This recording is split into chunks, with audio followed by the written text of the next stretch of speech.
Comme on nous parle par Jean-Paul Fitoussi. Bonjour Jean-Paul Fitoussi. Bonjour.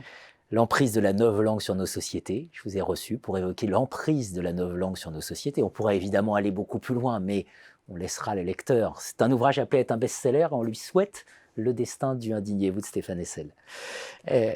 Comme on nous parle, vous dites en gros coronavirus, qui revient très souvent dans votre ouvrage, donc écrit aussi pendant le confinement. Vous dites, il y a une absolue nécessité maintenant de la relance. Ça suffit, voilà, il faut sortir de la novlangue, il ne faut pas juste sortir de la novlangue, il faut passer à l'action. C'est question de vie ou de mort. Oui, parce que, si vous voulez, l'absolue nécessité de faire quelque chose d'utile vient de ce que, si on ne le fait pas, eh bien, le nombre de morts augmenterait. On l'a bien vu en Grèce, et je donne les courbes de la Grèce, on a bien vu qu'en réalité, l'espérance de vie a baissé pendant le plan d'ajustement structurel, pendant l'austérité. Donc, c'est gros, c'est fort.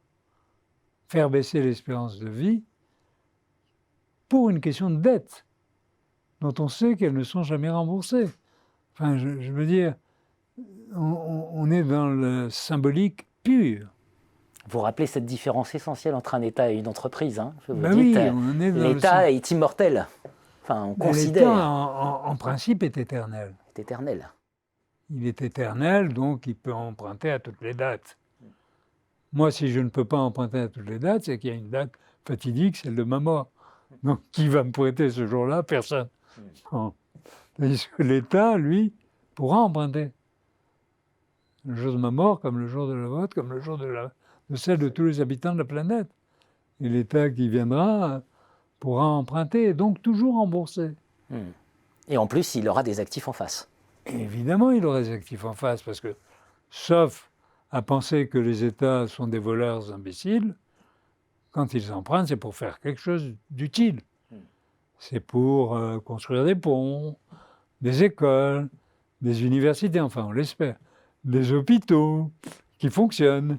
Vous dites toutes ces catégories qui sont réapparues critiques.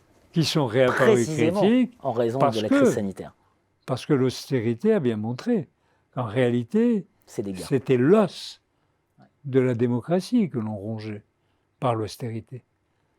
Que l'on avait détruit les systèmes sanitaires de différents pays, au point que les pays riches est considérés comme étant les premiers au niveau sanitaire, comme la France et l'Italie.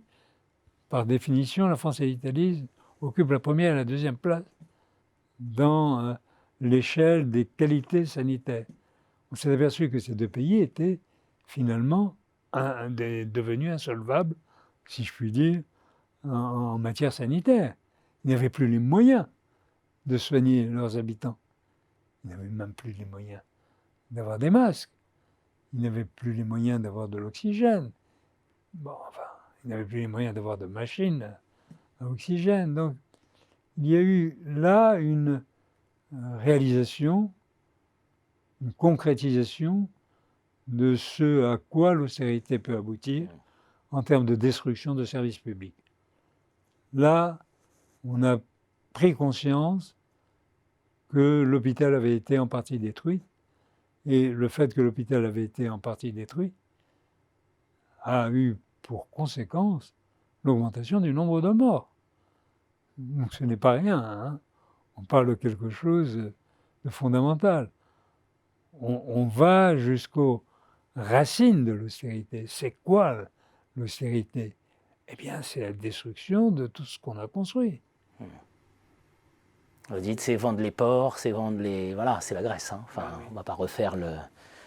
Mais... Ben oui, mais enfin... Donc, il y a maintenant, compte tenu de ce que, de surcroît, en tout cas l'État français, a été pris en flagrant délit de mensonge, et que la crédibilité et la confiance s'est réduite, il faut agir pour la rétablir. Ne pas agir impliquerait d'accepter que la France aille vers un régime totalitaire. Parce qu'elle ne pardonnerait pas. Bien sûr. À un régime élu démocratiquement de mentir et de ne pas agir. Vous nous dites que l'Europe doit rester fréquentable, si elle veut rester fréquentable. Oui. Je suis frappé par ça. Et donc le plan Macron-Merkel, vous savez, le plan vous le détaillez, y compris et plus généralement les pays du Nord versus... Je l'ai suivi à toutes les étapes de sa confection. Donc avant son aboutissement. Et il m'a paru comme étant fondamentalement une bonne idée. Mais insuffisant. Totalement insuffisant. D'abord, parce qu'il laisse persister les dettes nationales. C'est une mutualisation d'une toute petite partie de la dette. Votre ouvrage est un vaste plaidoyer pour une mutualisation des dettes. Enfin, pour un budget européen, une fédération européenne. C'est évident. Si vous voulez, il existe déjà des institutions fédérales en Europe. Ne pas aller vers une fédération, c'est accepter que la démocratie dysfonctionne en permanence. Et c'est ce qu'elle fait. Donc nous voyons que les populations européennes sont appelées à voter pour changer de gouvernement en sachant qu'elles n'ont pas le droit de changer de politique. Elles vont changer de visage au journal de 20 heures. On va voir de nouveaux gouvernements. On va voir un nouveau garde des Sceaux apparaître. Mais en réalité, il ne va pas y avoir de changement de politique. Donc, la démocratie dans une institution qui est bancale, parce que l'Europe est construite de façon bancale, puisque, comme le disait Jospin, je crois, c'est lui qui avait introduit le terme, c'est une fédération d'États-nations. Une fédération d'États-nations, ça veut dire quoi? Ça ne veut rien dire. En gros, ça ne veut rien dire. Donc, et comme ça ne veut rien dire, on est en plein novlangue, on est en plein mensonge. On dit aux gens des choses qui ne sont pas. Fédération, c'est un État protecteur. Une fédération d'États-nations, ça veut dire qu'on ne sait pas d'où vient la protection et qui est en charge de la protection. Et d'ailleurs, elle vient de nulle part. C'est la situation dans laquelle on se trouve. Elle ne peut pas venir des États-nations parce qu'ils n'en ont plus les moyens, ni plus le pouvoir. Elle ne peut pas venir de la Fédération parce que la Fédération n'en a pas la charge. En vous lisant, on a le sentiment que finalement, il y aurait presque une opportunité historique là. C'est-à-dire de faire le grand saut vers le fédéralisme, parce que si on ne le fait pas, finalement, c'est peut-être la survie de l'euro qui est en jeu. Oui, c'est... Vous dites par exemple, il faut arrêter avec les spreads, voilà, parce qu'il faut arrêter les spéculations. Il faut arrêter avec les spreads, il faut arrêter avec les spéculations, parce qu'on a mis les États sous tutelle des marchés, volontairement.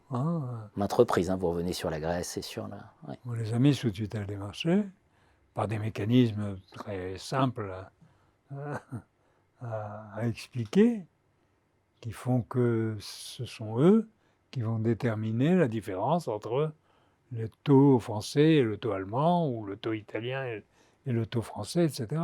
Pourquoi? Parce qu'on est dans une région où les capitaux sont libres de se mouvoir.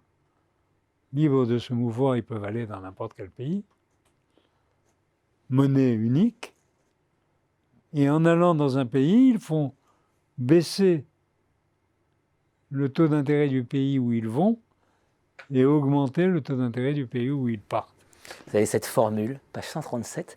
L'Europe est une puissance économiquement en termes de marché, mais elle n'est pas une puissance. Une puissance est politique, alors que l'Europe est une association doctrinaire. Bah oui. C'est ça, il faut qu'on passe au registre de la puissance politique. Il faut qu'on passe au registre de la puissance politique si on veut conserver une puissance économique. C'est-à-dire, en réalité, je fais le partage des deux parce que ce partage est quasiment imposé. Les gens ont cru qu'on pouvait faire un marché unique. C'est pas vrai, on ne peut pas faire un marché unique sans politique. C'est impossible. On n'a jamais vu ça. Je veux dire, un marché a besoin de droit. Et qui fait le droit? C'est la politique. C'est pas le marché qui fait des transactions sur le droit et qui paye les différentes lois que les gouvernements vont mettre en œuvre. Non. Il faut les deux. Et on se croit une puissance économique, mais on s'aperçoit qu'en tant que puissance économique, notre voix devient de plus en plus sourde et qu'on nous entend de moins en moins. On nous entend de moins en moins. Et on nous entend de moins en moins parce que là aussi, il y a une espèce de mensonge qui est tellement grossier que je ne sais même pas si les gouvernements le réalisent. Ils disent on fait l'Europe pour pouvoir être plus fort dans la mondialisation. Et en même temps qu'ils disent cela, ils limitent toute possibilité d'action de l'Europe. Donc l'Europe devient de plus en plus faible dans la mondialisation. Donc c'est exactement l'inverse qui se produit. Mais l'inverse se produit non pas de façon spontanée, elle se produit de façon artificielle parce qu'on construit l'Europe d'une certaine façon. On dit par exemple, pas de politique industrielle en Europe. C'est pas possible parce qu'on veut la concurrence. La concurrence ne peut pas s'accommoder d'une politique industrielle qui signifie subvention. Donc, pas de politique industrielle. Imaginez les autres régions du monde, elles se lèchent les babines en se disant pas de politique industrielle en Europe, on va s'en donner à cœur joie avec notre politique industrielle. Elles en font toutes, des politiques industrielles. Donc c'est incroyable. Donc. Mais il n'y a pas que ça. L'Europe se dit pas de politique de change. Pas de politique de change, vous imaginez la puissance que la politique de change représente. Regardez le développement japonais d'abord et le développement chinois ensuite. Sans politique de change, il n'aurait pas eu lieu. Et nous, on s'interdit d'avoir une politique de change. Donc, vous comprenez qu'on ment, ou on se ment à nous-mêmes, en croyant que la vertu est une catégorie économique. Elle n'est pas une catégorie ni économique ni politique. On y reviendra au cours d'une interview un peu controverse entre nous, entre le professeur de gestion que je suis et l'économiste que vous êtes. Mais en vous lisant, on disait ce fédéralisme certes, et en même temps, vous nous parlez 9 langues. C'est-à-dire vous nous parlez, ce qu'on connaît bien en gestion, inversion des fins et des moyens. C'est-à-dire que le moyen finit par devenir la fin. Et donc on se dit, est-ce que ce saut fédéral, est-ce que ce saut fédéral est vraiment possible en l'état des dissensions internes que vous évoquez? En réalité, c'est pas ce que je dis. Je dis que si l'on veut que l'Europe survive, il faudrait en faire une fédération. Si on n'en fait pas une fédération, elle ne survivra pas en tant qu'Union européenne, elle survivra en tant qu'Europe, mais pas en tant qu'Union européenne. Donc le problème n'est pas de se donner comme objectif d'en faire une fédération. Le problème est de savoir si on juge utile qu'elle survive ou pas. Bon. Si certains vous diront, après tout, si la France avait la liberté de dévaluer sa monnaie, ça lui donnerait une puissance plus forte par rapport à l'Allemagne. Même chose pour l'Italie. Donc, la fédération n'est pas nécessairement quelque chose de désirable. D'accord. Donc, je ne dis pas qu'il faut faire la fédération, mais il faut appeler un chat un chat. Il faut savoir ce que l'on veut. Il ne faut pas dire sauter comme un cabri, comme disait le général de Gaulle, et dire l'Europe, l'Europe, l'Europe, et ne pas vouloir faire le pas vers la fédération, alors que ne pas faire ce pas à la mutualisation des dettes, que l'Europe va disparaître en tant qu'Union européenne, non pas en tant qu'Europe. C'est là où on a menti aux gens, on a menti sur l'objet, et sur ce qu'il fait. Il y a l'Europe, l'Europe existera toujours. Je disais, un pays est éternel, l'Europe est éternelle.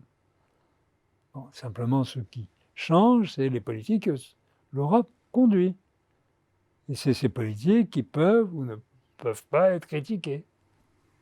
L'absolue nécessité d'un plan de relance, d'un vaste plan de relance. Oui, l'absolue nécessité d'en revenir, si vous voulez, à ce qui importe en démocratie. Le plan de relance n'est pas, si vous voulez, ce n'est qu'un moyen. Et c'est un moyen conjoncturel. L'absolue nécessité de regarder le bien-être des populations, de veiller au bien-être des populations. Et on sait que le bien-être des populations va dépendre d'un certain nombre de facteurs tels que l'éducation, la sécurité économique, l'emploi, l'environnement. Donc on a là, lorsqu'on regarde le bien-être, on a tous les éléments d'un programme politique. Et c'est un programme politique, d'ailleurs, qui fait l'assentiment général. Tout le monde dit, on est d'accord, mais on ne le fait pas. Voilà.